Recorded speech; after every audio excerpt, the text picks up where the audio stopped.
Hi, it's Tammy. I wanted to take a little time today and talk about pharmacotherapy as it relates more specifically to addiction, and address a couple of the different medications that are being offered. Some of them have extreme benefit with regards to the fatal withdrawal symptoms that can occur with such things as alcohol or the benzodiazepines, which I'll get into a little bit later. Benzodiazepines, just so you know, if you don't know, is considered it's an anxiolytic, also known as anti-anxiety medications, and so those can trigger some pretty significantly fatal withdrawals.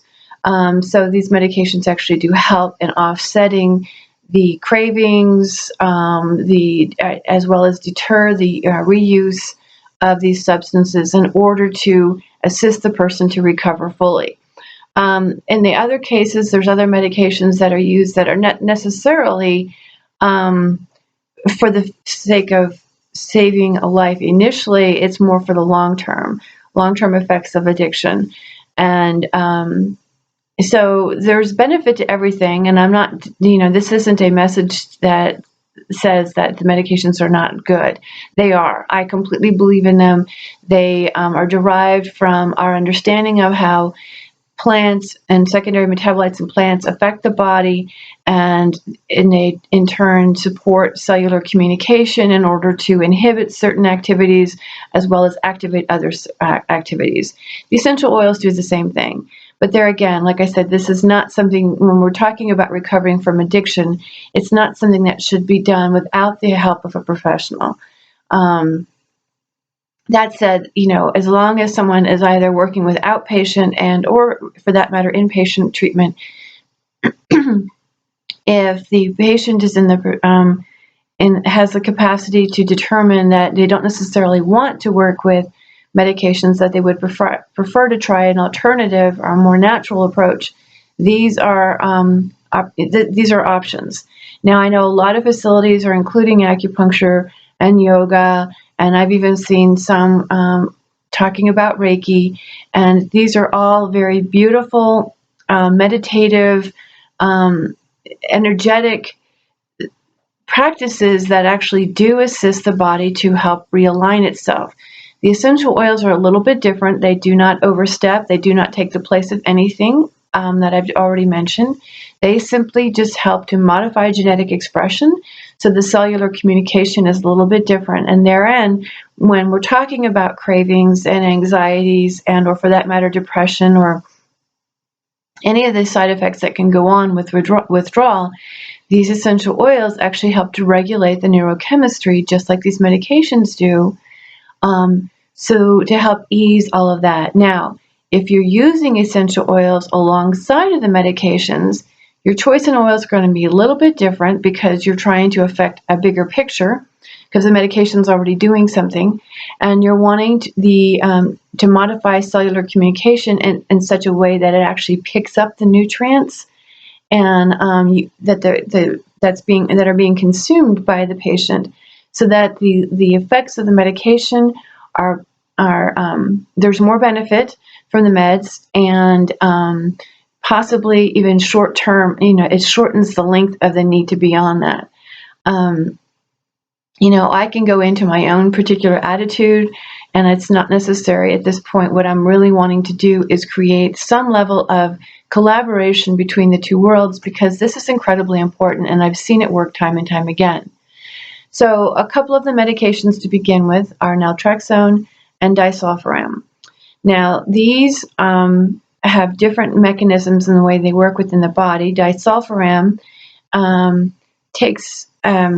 it blocks the breakdown of acetaldehyde. So when ethyl alcohol is consumed, the liver, it's obviously metabolized through the liver. The liver has to convert these into secondary metabolites, just like the essential oils.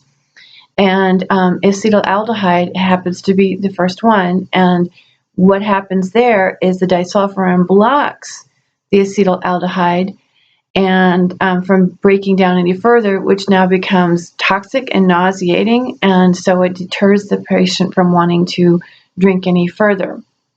They apparently are also talking about this as being beneficial for cocaine recovery, which I find very interesting because alcohol affects the GABA receptors. This is the reason why it calms and soothes when we take the first couple of drinks. Now, as a progressive alcoholic, that's the reason why we need more and more and more, because the more we activate the GABA receptors with alcohol, the less the body actually produces GABA, and now you have high levels of glutamate, lower levels of GABA.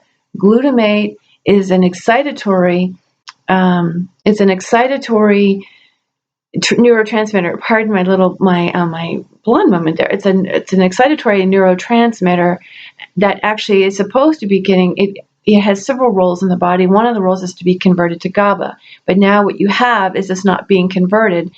It's being rerouted into another direction, and oftentimes remains in the extracellular tissues, which becomes excitatory, agitating, and now we need more. In addition to that, because of the complexity of the way the neurotransmitters work together, it also stimulates the reward system, which we know is the same as stimulating dopamine.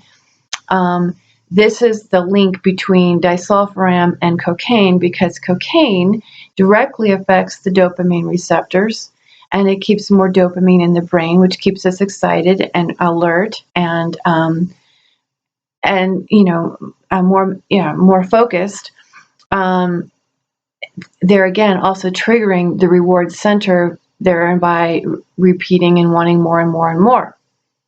Now, with cocaine, you obviously get to the point where you require more, and so you're becoming more dependent upon any of these drugs and substances.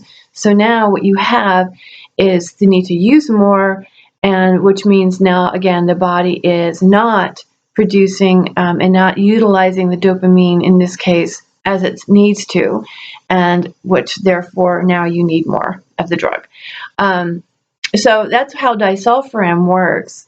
And with this in mind, it's very easy to activate, and I don't want to say activate. Well, number one, it's very easy to activate the dopamine receptors and the GABA receptors with specific essential oils.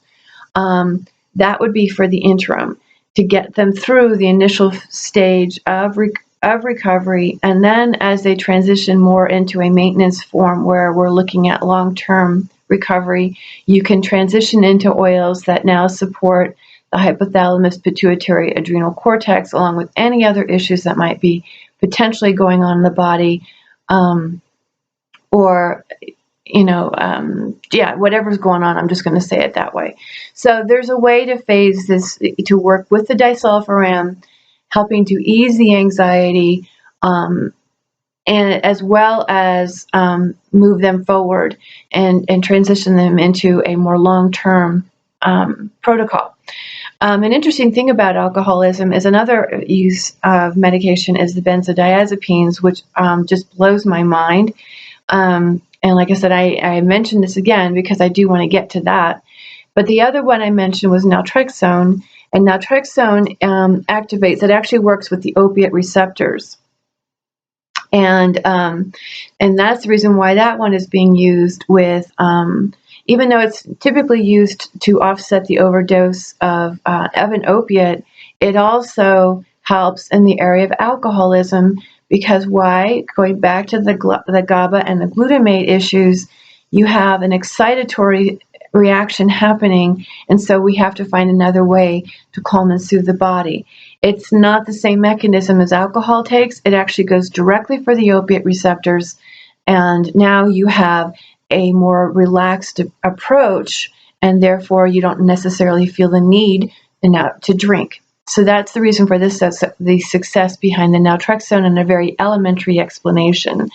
That said, it is very easy to support the opiate receptors with essential oils directly as well as indirectly by supporting the immune system, because endorphins, which are a type of opiate, are produced in the immune cells. So now you're talking about a whole other way of working with the body's chemistry to help overcome alcoholism, support the immune system, because obviously when we get involved in addictions, our overall health can decline due to poor nutrition and other risky behaviors.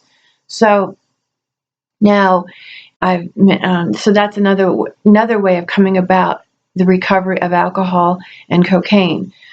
Like I said, with alcoholism, they have typically been giving benzodiazepines to the patients to help offset the anxiety. Again, we understand what the anxiety is about, but the benzos are one of the most highly abused pharmaceutical meds that we have, and that's one of our biggest problems is the non-medical use of a pharmaceutical, and it's happening with opiates, and it's happening with benzodiazepines. The benzos are being used by those who are using heroin. There are some heroin addicts that are using benzos every day along with their heroin use. Some of them use it less frequently, but there's an extraordinary population of people that are using heroin and benzos at the same time. Alcoholics actually will use benzos again to kind of mediate their behavior in order to offset any anxiety if they're in a position where they can't be drinking. So now you have another form of abuse that's going on, and it's not, again, this isn't a bad thing. Look, guys, I get it. I mean, it's necessary to self-soothe and regulate, and that's what we're doing, and that's really what addiction is, and every one of us is guilty of that pleasure. Even if you go home at night and have a beer and, sit in front of the television set and play video games or get on Facebook, whatever you're doing to decompress is no different than what others are doing when they're using alcohol and other substances, whether it be cigarettes, smoking, gambling. These are all ways of decompressing stress. And so I go back to my original video that I did on stress. This is very important. And that's the hypothalamus pituitary adrenal cortex, the hypothalamus pituitary adrenal axis that I refer to, is that stress level that we go through affects that axis. And so being able to, number one, modulate neurotransmitters and hormones initially by helping to regulate it, from the very beginning. And then as the patient begins to make their way through the use of therapy and continued abstinence, they can begin to support the hypothalamus pituitary adrenal axis and really finding a sense of peace and a healthier way of moving through the life. So now we've talked about all of those. I also want to mention suboxone and methadone. These are opiate activators. These work with the opiate receptors. These are medications that are being used for the reduction of heroin, the recovery of heroin, as well as in place of opiate abuse, which is opiate addiction, which is pain pills. That's another way to say it. But again, we're talking about non-medical use of pharmaceuticals, and some of those are opiates, and those people who are becoming heavily addicted to them, when they find their way into treatment, are being treated with methadone, as well as suboxone, pardon me. Another big pharmaceutical medication to identify one, like I mentioned, the benzos, is Oxycontin and oxycodone, hydrocodone, the Lortabs, the Tylenol with codeine, those, and then goes up the Percocets, the Darvocet, the Darvon, and, Percodan. These are all forms of opiate receptor medications. And again, like I say, it is very possible to offset the opiate receptors and help support the opiate receptors, as well as support the immune system and increase the endorphin. I'm sorry, my head has all of a sudden started racing, and I'm thinking, am I saying all of this right? And I'm hoping this is making sense. So really what I want to impress upon everyone is it is possible to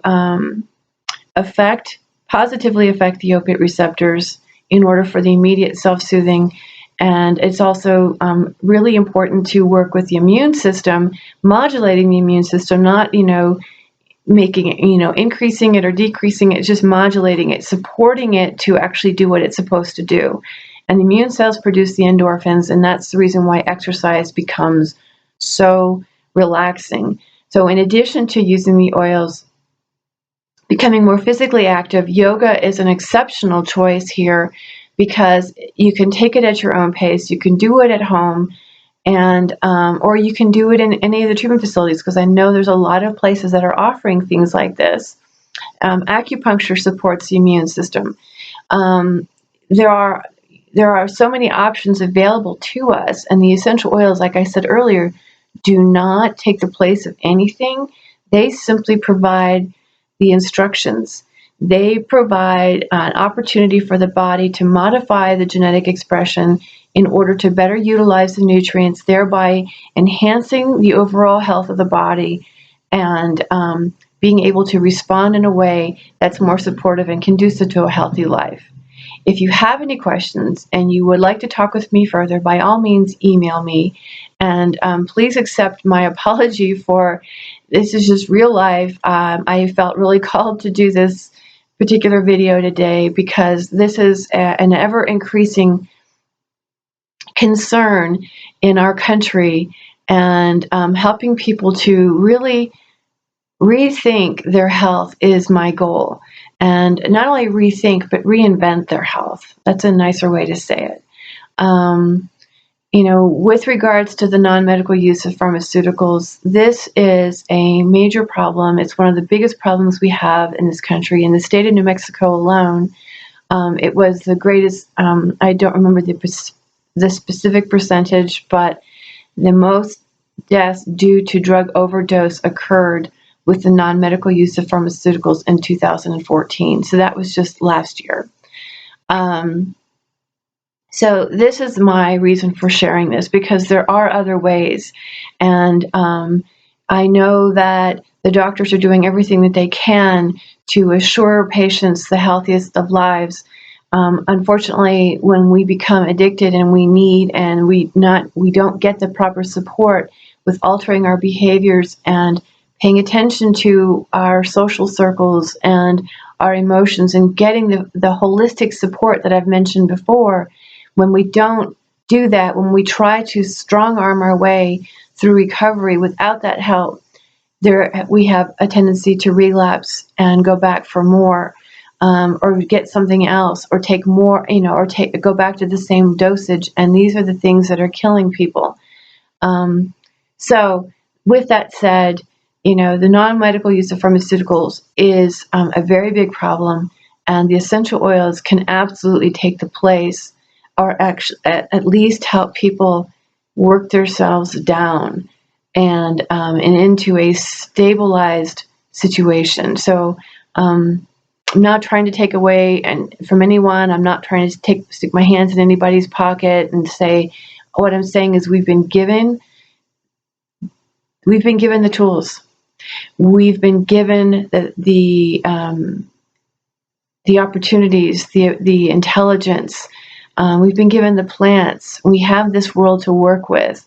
We have so much available to us, and now it's just time to use that wisely. So again, if you have any questions, by all means, let me know. Comment below, email me, and I look forward to hearing from you. Have a beautiful day. Bye now.